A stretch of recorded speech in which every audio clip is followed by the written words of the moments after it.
Hi guys, this is Godfrey, your trusted mentor and the coach for the Candidate Fast Track Coaching Program.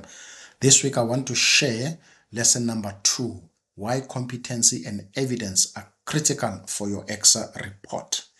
So I'm going to take you, it's just a short video which I'm doing, and I'm sharing things that hopefully they will help you to understand why is it important. When you do your reports, you've got to demonstrate competency. You've got to show or indicate or demonstrate evidence in what you are talking about in your application form. So let's go. So problems. Most candidates don't struggle with outcomes because they lack experience. Many of you, you've got the experience, but the way the experience is presented, it doesn't actually demonstrate that you understand how to turn that either construction experience or just your engineering experience into what I call evidence and demonstrate competency on those outcomes. Those two words are very important and are very critical. So when you write your report must not just show activities. You've got to be able to explain what are the evidence, or show or demonstrate what is the evidence of what you are talking about. All right. So here are some of the challenges that I've picked up during my coaching sessions. Okay. Is the lack of strong site experience. Most of you are coming from the construction environment, but your experience, you lack strong site experience. Most of you spend time in offices, and when you are working on a project, you don't have a time to go and spend time on site. And I strongly advise that if you are involved or working in a particular project, okay, it could be mining, construction, any project. If that project is been taking place on a particular site, I will strongly to spend at least 3 to 6 months on that project on site. It will help you to gain a lot of experience. Okay, the other challenge or obstacle that I've realized is that it's the poor presentation of the evidence of your outcome. When you write your report, the way the content of the report, your experience has been presented, it's poorly done. Okay, so that's one becomes of the challenges. Thirdly, you don't have structured system or a framework that guides you to address the outcome properly. So this is very important. So in my coaching program, we have all these tools where we show you, using these frameworks, what exactly you need to cover on each outcome. Okay. The other one is the lack of clarity of ECSA 11 outcomes from the construction point of view. So here's the thing. When you do your application form, okay, you need to really understand what the ECSA standards are looking for. So for an engineer, you must demonstrate complex engineering work, and we can go deeper at the later stage on one of the videos. Okay, what does it mean to address complex engineering work? For technologists, you've got to do a broadly defined engineering work, and for technician, you've got to do a well-defined engineering work. But I'll do another video next time where I will explain these concepts. Okay, so these are very important things that when you write your report, it has to demonstrate those standard requirements according to ECSA. So I did a survey, or should I put it like this? Every time when a person sends me an inquiry, they want, maybe coaching from us.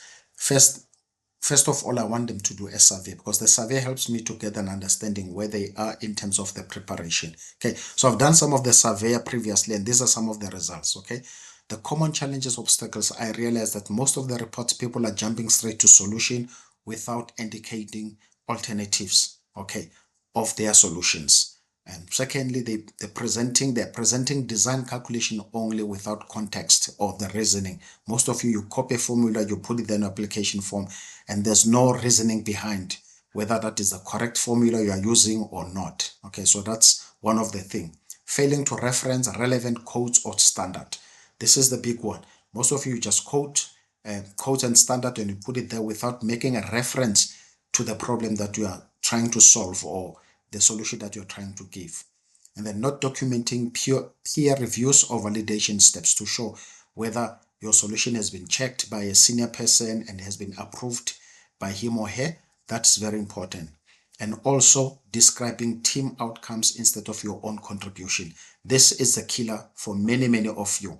Your report is all about what other people have done, or people say, we done this. There's no clear indication of exactly what was your contribution in that project. So it's important that this thing comes out very clearly. All right. So here I'm going to show you an example of someone who submitted his application form and it was refused, and based on some of the comments the assessor has made. And this video, I'm doing this specifically because of these reasons. And I hope these things that I'm sharing with you in the next slides are going to help you. Okay, let's go for it. So this is the normal letter that when you have submitted your application form, you'll get a letter like this from ECSA. It's a standard letter, but obviously it will be relevant based on your application form. So this person submitted the application form and he wanted to register as a professional engineering technologist. So ECSA came back and say, from your application form, the council is of a view that you have not indicated competency as per the standard. Okay. So I've highlighted the word competency because remember in my previous slides, I've shown you the importance of demonstrating competence. So ECSA is outlining the outcomes where the candidate didn't demonstrate competency. Okay. Outcome 1, 2, 3, 6, 9, and 10. This is what the ECSA is saying. But the most important one's the next slides, because here the assessor is giving a bit of explanation what the candidate didn't do correctly. All right. So it says, following the additional assessor or moderator comments were provided, and we trust that this will assist you in resubmitting. So group A, remember, is outcome 1, 2, and 3. So the assessor says the applicant failed to demonstrate how the investigation and analysis was done at the broadly defined engineering work. So that's number 1. Okay. Most of you, maybe you are able to demonstrate or, define what the problem is. But in your steps towards the solution for that problem, you are not actually showing how did you investigate the problem. What are the steps that you have to, follow as you investigate the problem, and what are the findings? Most of your reports doesn't show what are the findings, okay, of your investigation. Because remember, your solution is based on the findings. Okay, think about this like this. If you go to the doctor, okay, you're not feeling well, you go to the hospital, to the clinic, the first thing that the doctor will do is to understand what's the problem. So the doctor will do blood tests and other tests, in your body, and then based on the outcomes of the test, he will then suggest what's the medication, which then becomes the solution. So most of you don't show that, and that becomes a challenge. Secondly, it says the application of the engineering principles, tools not demonstrated during the professional review. So this person or this candidate went to the interview and he was asked question based on his experience on the application form. So he couldn't able to demonstrate what are the principles that he had to apply based on the problem that he was solving. What are the tools that he has used to come up with the solution? And that became evident. That is why it's very important also for most of you. You have friends that are ECSA registered. You take their reports, and most of you copy what they have done and use it as your work. That is a problem because you are going to get questions based on the content of the report. So if you haven't written the report and you're copying other people's stuff, when you get questioned, these are the things that will pick up. Okay. Lastly, they say the applicant presented the solution that she failed to demonstrate how they were selected. Exactly. So if you have done the work, you have developed the solution for the problem that you are dealing with, you must be able to explain. So if you put a solution there and you don't understand it and you don't know how the solution was selected, you are actually setting yourself for failure. So this is one of the things on group A. So they say again, the applicant failed to demonstrate how the specification and the design document were developed.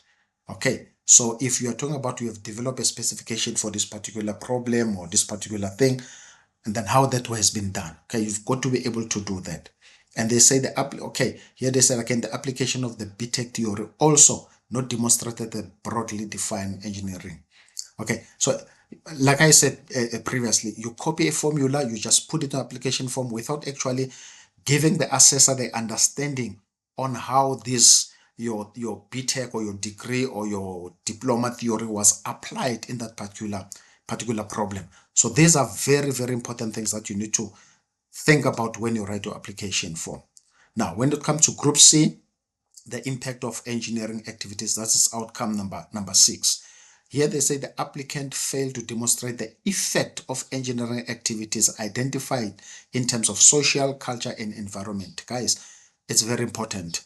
Every project has an impact on people. Every project has an impact on environment.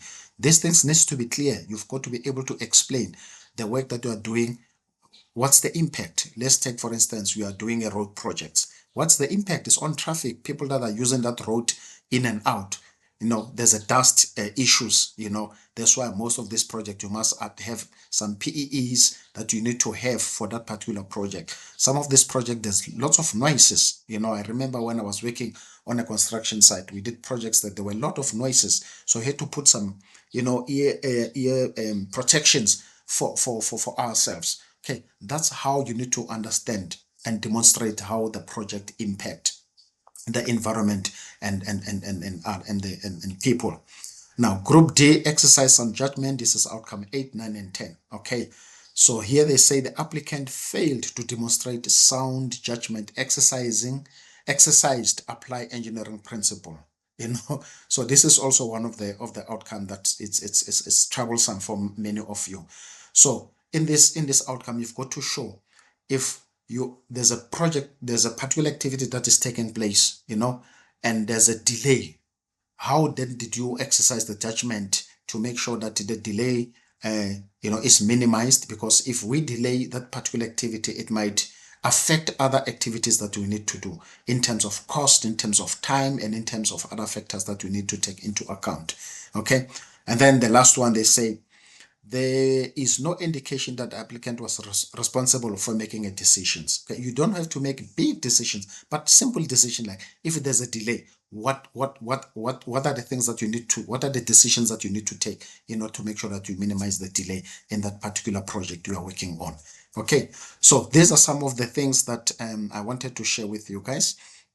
And this really, our coaching program, is for candidate engineers, technologists, technicians, guys with N6 diploma. At least say you need to have at least 7 years experience, post qualification.